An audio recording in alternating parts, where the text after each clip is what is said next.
Épouse-moi en secret, serveuse, demanda le millionnaire. Et sa réponse le choqua. Elle n'avait jamais imaginé que servir un café changerait sa vie à jamais. Claire Delcourt ajusta son tablier marron du Café Lumière et regarda par la fenêtre embuée par la pluie d'octobre. Paris s'éveillait lentement ce mardi matin et peu de clients s'aventuraient dans les rues humides de la rue Saint-Antoine. À 29 ans, Claire connaissait chaque table, chaque tasse et chaque client régulier de ce petit café où elle travaillait depuis 5 ans. La clochette de la porte tinta et elle se retourna, souriant automatiquement. Un homme grand, aux cheveux châtains soigneusement coupés et vêtu d'un costume impeccable, entra en secouant les gouttes de pluie de son manteau. Claire ne le reconnaissait pas, mais quelque chose en lui attira son attention. Peut-être était-ce la manière prudente dont il choisit la table du coin, loin des fenêtres, ou la façon dont ses yeux bleus semblèrent porter un poids qu'elle ne parvenait pas à déchiffrer.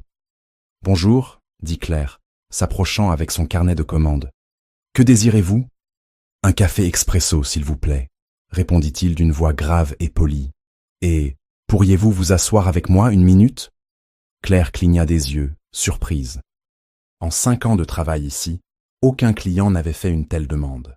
« Désolé, monsieur, mais je suis en train de travailler, » dit-elle, désignant discrètement le comptoir où son patron, monsieur Dubois, organisait les comptes du jour. « C'est important, » insista l'homme, sortant un portefeuille en cuir de la poche intérieure de sa veste. « Je m'appelle Hugo Maréchal, et j'ai une proposition à vous faire. » Claire hésita. Il y avait quelque chose dans la gravité de son ton qui la fit regarder autour d'elle. Le café était vide, sauf pour une vieille dame lisant un journal dans le coin opposé. Monsieur Dubois était concentré sur ses papiers. « 1 minute, » dit-elle, posant son carnet sur la table. « Mais d'abord, je vais chercher votre café. » Quand elle revint avec la tasse fumante, Hugo Maréchal l'observait avec une intensité qui la mit mal à l'aise. Claire s'assit sur la chaise en face de lui, les mains nerveusement entrelacées sur son tablier. « Claire, » dit-il, et elle tressaillit en réalisant qu'il connaissait son nom. « Je sais que cela va sembler étrange, mais j'ai besoin que vous m'épousiez. » Le monde sembla s'arrêter autour d'elle. Claire ouvrit la bouche, mais aucun mot n'en sortit. Hugo continua, sa voix basse mais ferme. « Épouse-moi en secret, Claire. C'est une proposition d'affaires. Vous recevriez 100 000 €, et après 2 ans, nous divorcerions discrètement. » Claire parvint enfin à parler. « Vous êtes fou ? Je ne vous connais même pas. »« Je sais que cela semble insensé, » dit Hugo, remuant son café sans le boire. « Mais j'ai mes raisons, et elles sont sérieuses. Vous m'aideriez énormément, et je m'assurerai que vous ne soyez pas lésée. »« Pourquoi moi ?» demanda Claire, encore sous le choc de ce qu'elle venait d'entendre. Hugo la regarda dans les yeux, et pour la première fois, elle vit une vulnérabilité derrière sa détermination. « Parce que vous êtes la seule personne à Paris qui ne sait pas qui je suis, » dit-il simplement. Claire se leva brusquement, les jambes tremblantes. « Monsieur, je ne sais pas pour quel genre de personne vous me prenez, mais... » « Pensez-y, » interrompit Hugo, laissant une carte sur la table. « Vous n'avez pas besoin de me répondre maintenant, mais s'il vous plaît, réfléchissez. » Il se leva, laissa un billet de 50 € à côté de la tasse intacte et se dirigea vers la porte. Avant de sortir, il se retourna une dernière fois. « Mon numéro est sur la carte. Si vous changez d'avis, appelez-moi d'ici demain 6 heures du soir. » La porte se ferma avec le tintement de la clochette, laissant Claire seule avec une carte élégante entre ses doigts tremblants et une question qui résonnait dans son esprit. Qui était Hugo Maréchal? Et pourquoi avait-il tant besoin d'un mariage fictif? Claire passa toute la nuit à regarder la carte de visite. Hugo Maréchal, directeur général, indiquait-elle en lettres dorées sur un papier crème. En dessous, un numéro de téléphone et une adresse dans l'un des quartiers les plus chers de Paris. Elle avait recherché son nom sur Internet depuis son petit appartement de la rue de Rivoli et trouvé des dizaines d'articles. Hugo Maréchal, 39 ans, était l'héritier de l'une des plus grandes entreprises technologiques de France. Des photos de lui dans des événements mondains, toujours avec un sourire poli et distant, toujours seul. Le lendemain matin, Claire arriva au Café Lumière encore plus confuse que la veille. Comment un homme qui apparaissait dans les pages mondaines des journaux s'était-il arrêté précisément dans son café? Et pourquoi elle, Une serveuse qui partageait un appartement de 2 pièces avec sa collègue de travail, Isabelle. Tu as l'air bizarre aujourd'hui, remarqua Isabelle, nouant son tablier derrière le comptoir. Il s'est passé quelque chose? Claire faillit parler de Hugo, mais quelque chose la retint. Comment expliquer une situation qu'elle-même ne comprenait pas? Juste une mauvaise nuit, mentit-elle, commençant à nettoyer les tables. La journée passa lentement. À chaque tintement de la clochette, Claire regardait, s'attendant à voir Hugo réapparaître, mais il ne vint pas. À 4 heures de l'après-midi, elle ne put plus contenir sa curiosité et décida d'appeler. « Hugo Maréchal !» répondit une voix familière à l'autre bout de la ligne. « C'est Claire, du café !» dit-elle, la voix presque inaudible. « Claire, merci d'appeler. Pouvez-vous parler maintenant ?»« J'ai 15 minutes de pause, » répondit-elle, sortant par la porte de derrière du café vers la petite cour où ils rangeaient les caisses de provisions. « D'abord, je veux m'excuser pour hier, » dit Hugo. « Je sais que c'était trop abrupt, mais je suis dans une situation compliquée. » Claire prit une profonde inspiration. « J'ai fait des recherches sur vous, je sais qui vous êtes. » Un silence à l'autre bout de la ligne. « Alors vous comprenez pourquoi j'ai besoin de quelqu'un qui ne fasse pas partie de mon monde, » dit-il enfin. « En réalité, je ne comprends rien, » répondit Claire. « Pourquoi avez-vous besoin de vous marier? Et pourquoi en secret ?» Hugo soupira. « Mon grand-père a fondé l'entreprise il y a 50 ans.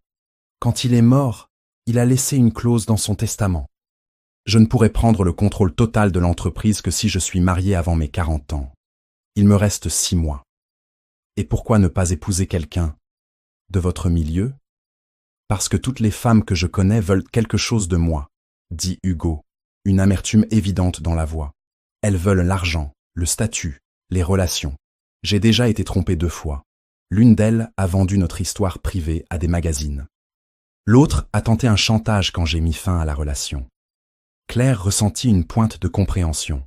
Elle-même avait connu des hommes qui mentaient sur leurs intentions. Mais comment savez-vous que vous pouvez me faire confiance? Je ne sais pas, admit Hugo.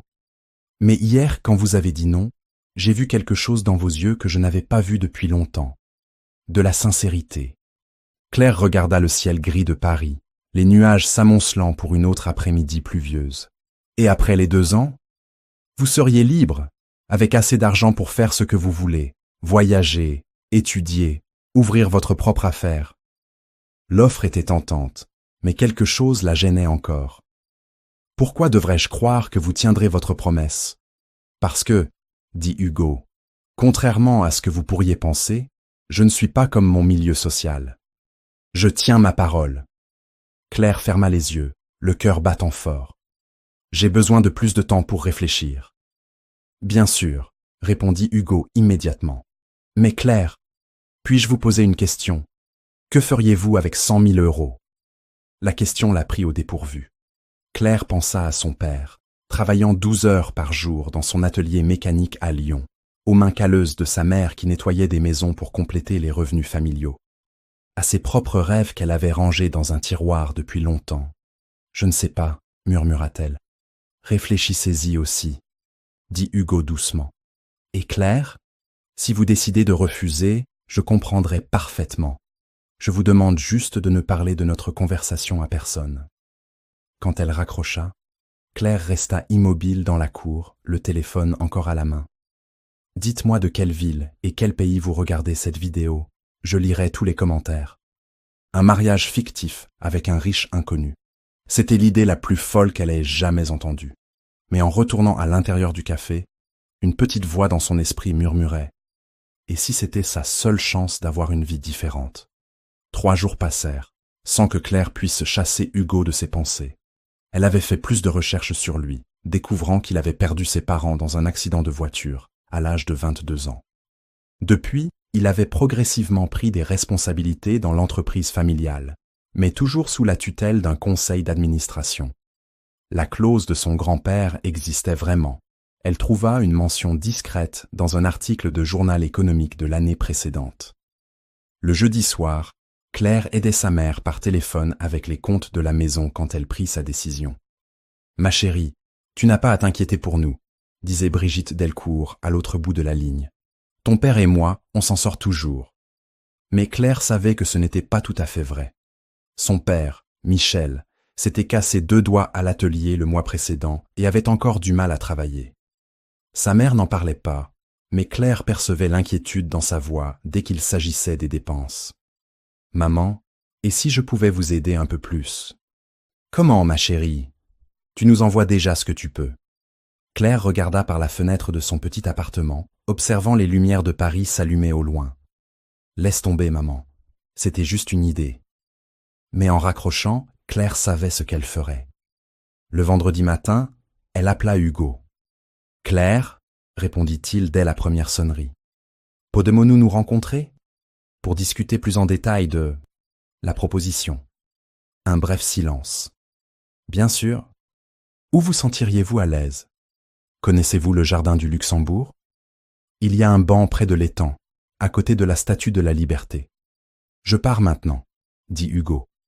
1 heure plus tard, Claire aperçut Hugo marchant sur les allées du jardin. Il portait un jean et un pull simple, semblant plus jeune et moins intimidant qu'au café. Quand il la vit, son visage s'illumina d'un sourire sincère. « Merci d'avoir accepté de me rencontrer, » dit-il, s'asseyant à côté d'elle sur le banc. Claire observa les familles se promenant autour de l'étang, les enfants jouant avec des petits bateaux en papier. « Si j'accepte, » commença-t-elle sans le regarder. « Comment cela se passerait-il exactement ?»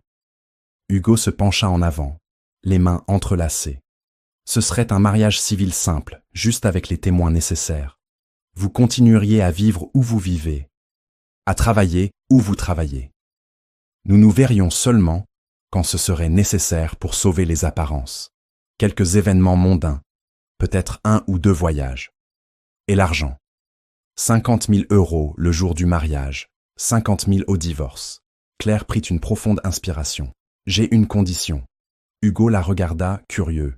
« Je veux 100 000 € dès le début, et je veux qu'ils soient transférés directement à mes parents, sans qu'ils sachent d'où ça vient. » Hugo cligna des yeux, surpris. « D'accord, je peux arranger ça. Mais pourquoi ?» Claire le regarda enfin. « Parce que si je dois mentir au monde entier sur qui je suis, je veux au moins que ce soit pour une raison qui ait du sens pour moi. » Hugo l'étudia un long moment. « Vos parents ont besoin d'argent. »« Ça ne vous regarde pas, » dit Claire, relevant le menton.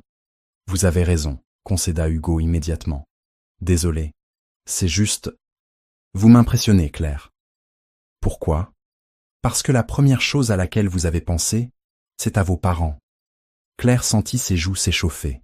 « Et quand aurait lieu le mariage ? » ?»« Jeudi prochain, si vous acceptez. J'ai déjà préparé les documents. »« Si vite ? » Hugo acquiesça. « Le conseil d'administration fait pression pour que je prenne une décision concernant mon avenir dans l'entreprise. Si je ne remplis pas la clause d'ici mon anniversaire, dans 4 mois, je perds tout ce que mon grand-père a construit. » Claire regarda ses propres mains, petites et calleuses, à cause du travail au café. « Hugo, » dit-elle lentement, « il faut que vous sachiez que je ne suis pas comme les femmes de votre monde. Je ne sais pas comment me comporter dans des événements chics, je n'ai pas de vêtements coûteux, je ne connais rien au vin ou à l'art. »« Claire, » interrompit Hugo, sa voix douce, « c'est exactement pour ça que vous êtes parfaite. » Elle le regarda, perplexe. « Vous êtes réelle, » expliqua-t-il. « Et après des années entourées de gens faux, c'est rafraîchissant. » Claire sentit des papillons dans l'estomac et s'efforça de les ignorer.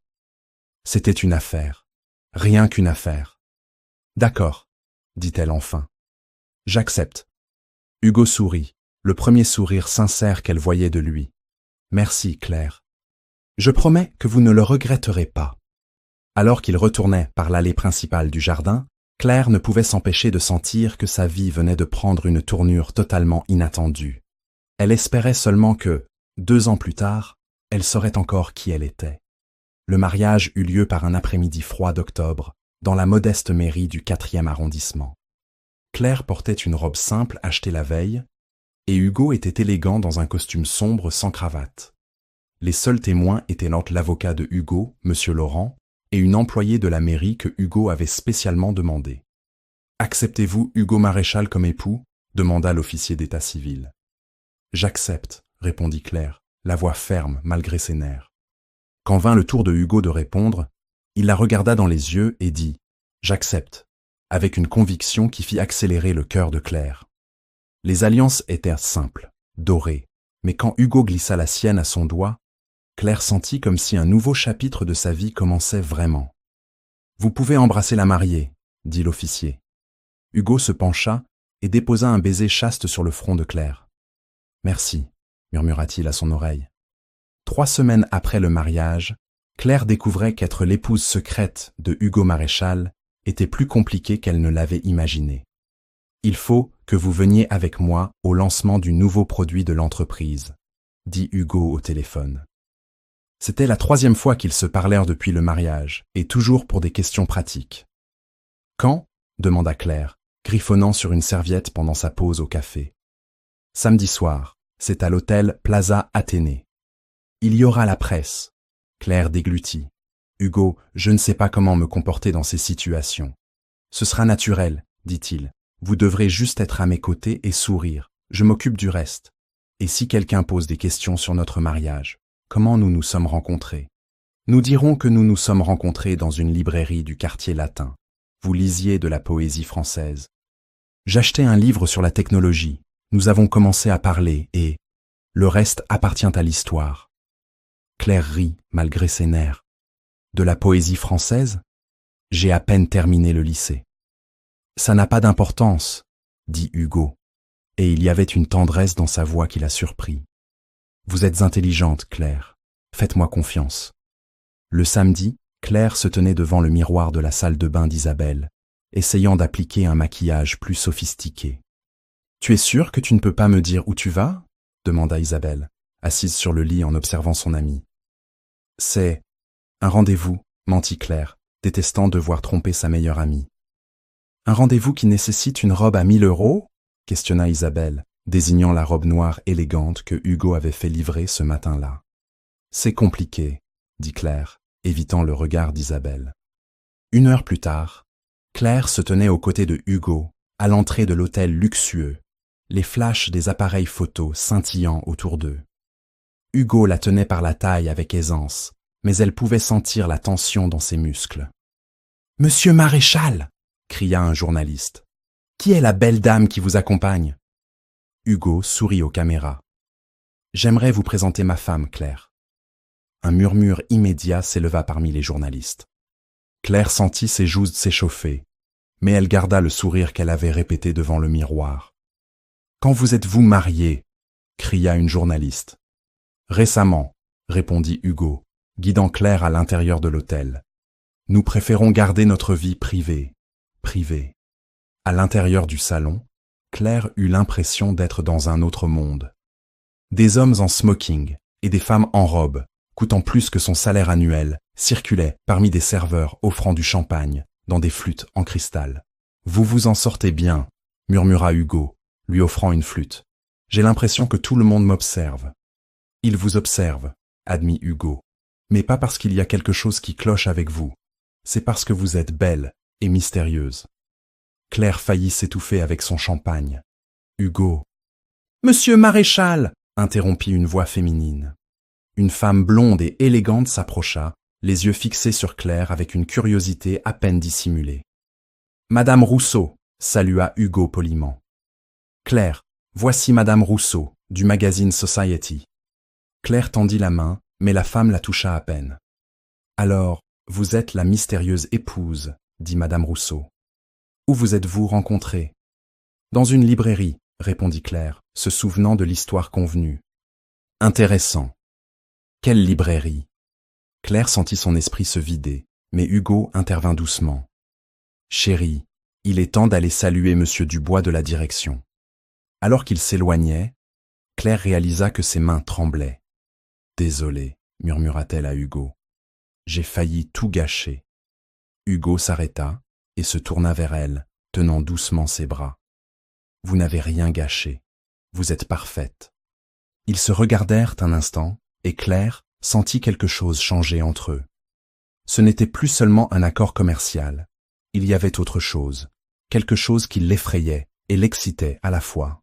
« Hugo » commença-t-elle, mais elle fut interrompue par un homme plus âgé, qui s'approcha avec un sourire calculateur. « Alors, c'est la raison pour laquelle vous avez enfin décidé de vous poser, » dit l'homme, toisant Claire de haut en bas. Le visage de Hugo se raidit. « Claire, voici Monsieur Beaumont, du conseil d'administration de l'entreprise. »« Enchanté, » dit Claire, tendant la main. Beaumont la serra un peu trop longtemps. « Le plaisir est pour moi. Hugo a bien choisi. Enfin. » Il y avait quelque chose dans son ton qui mit Claire mal à l'aise. Quand Beaumont s'éloigna, elle demanda « Qui est-il exactement ?»« Quelqu'un qui a toujours douté de ma maturité pour diriger l'entreprise, » répondit Hugo, la mâchoire crispée. « Quelqu'un qui attendait que j'échoue. » Claire observa la salle, notant les regards curieux et jugeants. « Hugo, » dit-elle lentement, « êtes-vous sûr que ça va fonctionner ?» Il suivit son regard et comprit ce qu'elle demandait. « Avec vous à mes côtés, j'en suis sûr. » Et pour la première fois depuis qu'elle avait accepté sa proposition insensée, Claire commença à croire que peut-être, juste peut-être, il pourrait y arriver. 2 mois après l'événement à l'hôtel, la vie de Claire avait changé d'une manière qu'elle n'avait pas anticipée. Officiellement, elle était toujours serveuse au Café Lumière, mais elle partageait désormais son temps entre son travail et ses obligations en tant qu'épouse de Hugo. Il y avait des dîners avec des clients importants, des vernissages d'art, et même un voyage de week-end à Lyon, où Hugo rencontra ses parents, qui crurent fermement à l'histoire d'amour qu'elle leur raconta. « Il est gentil !» dit Michel Delcourt à sa fille pendant que Hugo discutait avec Brigitte dans la cuisine. « Je vois comment il te regarde. » Claire sentit son cœur se serrer. Si seulement son père connaissait la vérité. Ce qui la troublait le plus, c'était que les mots de son père avaient du sens. Ces derniers mois, elle avait remarqué des changements subtils dans le comportement de Hugo. Il l'appelait juste pour savoir comment s'était passée sa journée au café. Il envoyait des fleurs sans raison particulière, et chaque fois qu'ils étaient ensemble en public, il y avait une tendresse sincère dans la manière dont il la traitait. « Claire, » dit Hugo un après-midi, alors qu'il marchait le long des quais de la Seine, après un autre événement mondain, « puis-je vous poser une question personnelle ?» Ils avaient développé une amitié confortable, mais ils parlaient rarement de choses intimes. « Bien sûr. Pourquoi ne vous êtes-vous jamais mariés ? Je veux dire, avant notre accord. » Claire donna un coup de pied dans un caillou sur le chemin. « J'ai eu quelques relations. Rien de sérieux. Mais pourquoi ?» Elle s'arrêta et le regarda. « Vous voulez vraiment savoir ?» Hugo acquiesça. « Parce que tous les hommes que j'ai connus voulèrent me changer. Un ex-petit ami disait que je devais être plus ambitieuse. Un autre se plaignait que je passais trop de temps à aider mes parents. Je n'ai jamais trouvé quelqu'un qui m'aimait, tel que je suis. » Hugo resta silencieux, un long moment. « Ils étaient idiots, » dit-il enfin. Claire rit, mais il y avait une vieille douleur dans son rire. « Et vous ? Pourquoi ne vous êtes-vous jamais mariés pour de vrai ?» La question lui échappa avant qu'elle ne puisse se retenir. Hugo s'arrêta de marcher. « Parce que j'ai toujours senti que les femmes tombaient amoureuses de mon nom, pas de moi, » dit-il. « Jusqu'à ce que... quoi ?» Hugo la regarda d'une manière qui fit accélérer son cœur. « Jusqu'à ce que je rencontre quelqu'un qui ne savait même pas qui j'étais. » Ils se regardèrent en silence, l'air entre eux chargé de quelque chose qu'aucun des deux n'osait nommer. « Hugo, » murmura Claire, « nous marchons sur un terrain dangereux. »« Je sais, » admit-il. « Mais, et si ce n'était pas dangereux? Et si c'était juste, réel ?» Avant que Claire puisse répondre, le téléphone de Hugo sonna. C'était Monsieur Laurent, l'avocat. « Je dois répondre, » dit Hugo à contre-cœur. « Allô ?» Claire vit son visage changer pendant qu'il écoutait la conversation. « Je comprends. Oui, nous serons là demain. » Quand il raccrocha, Hugo semblait préoccupé. « Qu'est-ce qui se passe ?» demanda Claire. « Le conseil d'administration veut mieux nous connaître. Ils ont organisé un dîner pour demain soir. » « C'est mauvais ?»« Je ne sais pas, » admit Hugo. « Beaumont soupçonne quelque chose. » Laurent dit qu'il a engagé un détective privé. Le sang de Claire se glaça. « Un détective? Pourquoi faire ?»« Pour tout découvrir sur vous, sur nous. » Ils reprirent leur marche, mais l'ambiance était désormais tendue. « Hugo, s'ils découvrent... »« Ils ne découvriront rien, dit-il, Mais Claire perçut l'incertitude dans sa voix. Le lendemain soir, Claire se prépara avec encore plus de soin que d'habitude. Si Beaumont soupçonnait quelque chose, elle devait être irréprochable. Le dîner eut lieu au restaurant Le Grand Véfour, l'un des plus exclusifs de Paris. Claire et Hugo arrivèrent ensemble, et elle remarqua immédiatement qu'il y avait plus de monde que prévu. « Combien sont-ils » murmura-t-elle à Hugo en confiant leur manteau. « Beaucoup » murmura-t-il en retour. Tout le conseil est là. Beaumont les accueillit avec un sourire qui n'atteignait pas ses yeux. « Hugo, Claire, ravi que vous ayez pu venir. Nous avons tant de questions pour vous. » Pendant le dîner, Claire eut l'impression d'être interrogée. Les questions fusaient de toutes parts, sur leur rencontre, leurs projets d'avenir, la famille de Claire.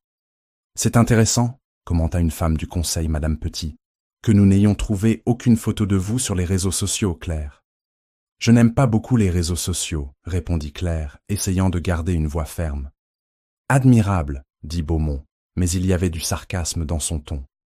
Une jeune femme de 29 ans sans Instagram, Facebook, rien. Très rare de nos jours. Claire sentit Hugo se crisper à ses côtés. « Ma femme valorise la vie privée, » dit-il. « C'est l'une des choses que j'admire chez elle. »« Bien sûr, » sourit Beaumont. « Et dites-moi, Claire, qu'ont pensé vos parents de ce mariage, si... soudain ?»« Ils étaient insurpris, mais heureux, » répondit Claire, se souvenant de la joie sincère qu'elle avait vue dans les yeux de sa mère lorsqu'elle lui avait parlé de Hugo. « Je l'imagine, » dit Beaumont, surtout compte tenu de la différence socio-économique. Le ton était clairement provocateur, et Claire sentit ses joues s'échauffer. Hugo se pencha en avant. « Beaumont ?»« Non, tout va bien, » interrompit Claire, surprenant tout le monde. « Il est vrai que je viens d'une famille simple. Mon père est mécanicien, ma mère est femme de ménage. J'ai toujours travaillé pour me débrouiller. Mais cela ne fait pas de moi quelqu'un de moins digne de l'amour de Hugo. » La table se tut. Claire continua. « Si vous vous inquiétez de mes intentions, je peux vous assurer que je n'ai pas épousé Hugo pour l'argent. Je l'ai épousé parce que... » Elle s'arrêta, réalisant soudain ce qu'elle était sur le point de dire. Tous les yeux étaient fixés sur elle. « Parce que quoi ?» s'en demanda Beaumont, se penchant en avant. Claire regarda Hugo, vit l'attente dans ses yeux bleus, et sut soudain exactement ce qu'elle ressentait. « Parce que je suis tombée amoureuse de lui, » dit-elle, la voix ferme et claire. « De l'homme gentil qui envoie des fleurs sans raison, du fils qui ressent encore le manque de ses parents, de l'homme qui traite les serveuses avec le même respect qu'il traite les directeurs d'entreprise. » Hugo la regardait comme s'il la voyait pour la première fois. « Et si cela ne vous suffit pas, » poursuivit Claire, « alors le problème n'est pas moi, c'est vous. » Le silence qui suivit fut brisé par des applaudissements lents. À la surprise générale, c'était Madame Petit qui applaudissait. « Bravo !» dit-elle, souriant. « Enfin quelqu'un qui remet Beaumont à sa place. » Quelques rires nerveux résonnèrent autour de la table. Beaumont semblait avoir avalé un citron. « Eh bien, » dit-il enfin, « je crois que cela clarifie beaucoup de choses. » Le reste du dîner se déroula dans une atmosphère plus détendue, mais Claire parvint à peine à manger. Ses propres mots résonnaient dans son esprit. Elle avait menti sur la réalité du mariage, mais elle n'avait pas menti sur le fait d'être amoureuse de Hugo. Lorsqu'ils quittèrent le restaurant, Hugo était silencieux. Ils marchèrent jusqu'à sa voiture sans échanger un mot. « Claire, » dit-il enfin, alors qu'ils étaient dans la voiture, « ce que vous avez dit là-dedans. » « C'était juste pour les convaincre, » mentit Claire rapidement, regardant par la fenêtre. « Vraiment ?» La question fut posée d'un ton si doux que Claire se tourna pour le regarder. Hugo avait garé la voiture et l'observait avec une intensité qui la laissa sans souffle. « Hugo, notre accord. »« Oubliez l'accord une minute, » dit-il, se tournant complètement vers elle. « Ce que vous avez dit, sur le fait d'être tombée amoureuse de moi, était-ce vrai ?» Claire sentit ses yeux se remplir de larmes. « Je ne peux pas répondre à ça. »« Pourquoi pas ? » ?»« Parce que ça changerait tout, » murmura-t-elle. « Et je ne peux pas me permettre d'espérer quelque chose qui n'arrivera pas. » Hugo tendit la main et toucha doucement son visage. « Et si je disais que tout a déjà changé pour moi aussi ?» Claire ferma les yeux, s'appuyant contre son contact. « Hugo, Je suis tombé amoureux de vous, Claire, dit-il, la voix rauque d'émotion. Ce n'était pas prévu, mais c'est arrivé. Quelque part entre le café que vous m'avez servi et la manière courageuse dont vous avez affronté Beaumont ce soir. Je suis tombé amoureux de la femme la plus réelle que j'ai jamais rencontrée. Claire ouvrit les yeux, voyant la sincérité sur son visage. « Et maintenant ?» demanda-t-elle. « Que faisons-nous de ça ?» Hugo sourit, un sourire différent de tous ceux qu'elle avait vus, vulnérable, plein d'espoir. « Maintenant, nous recommençons, pour de vrai cette fois. » Il se pencha et l'embrassa, doucement et tendrement, et Claire sut qu'il n'y avait plus de retour en arrière. Ils avaient franchi la ligne entre le faux et le vrai, et il n'y avait pas de chemin de retour. 3 mois plus tard, par une matinée ensoleillée de mars, Claire et Hugo se trouvaient dans le même jardin où ils avaient scellé leur accord initial. Mais maintenant, tout était différent.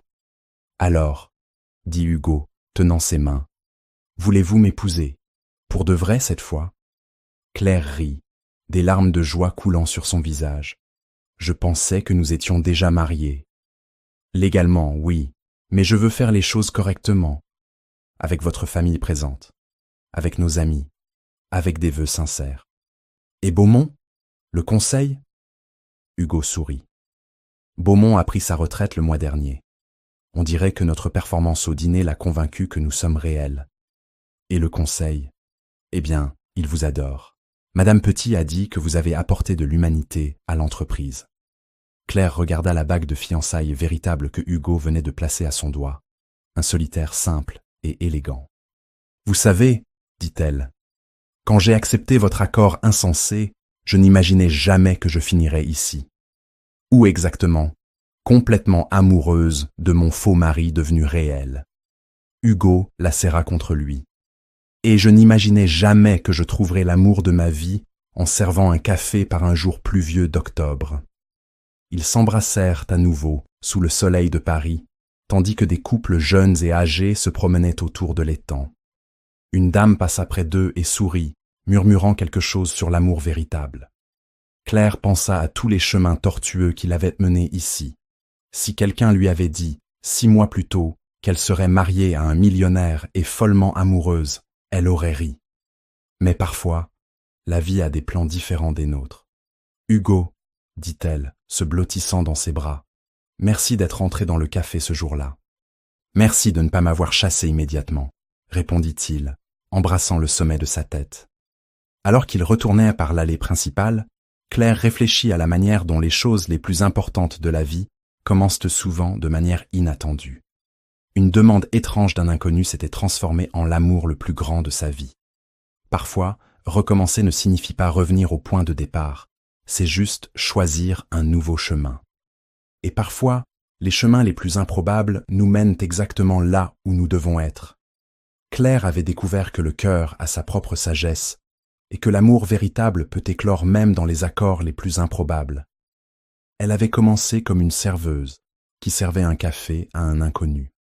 Maintenant, elle était une femme qui avait trouvé sa place dans le monde et dans le cœur de quelqu'un qui l'aimait exactement comme elle était. Si vous avez aimé cette histoire, commentez ci-dessous, partagez avec vos amis et abonnez-vous pour écouter les prochaines.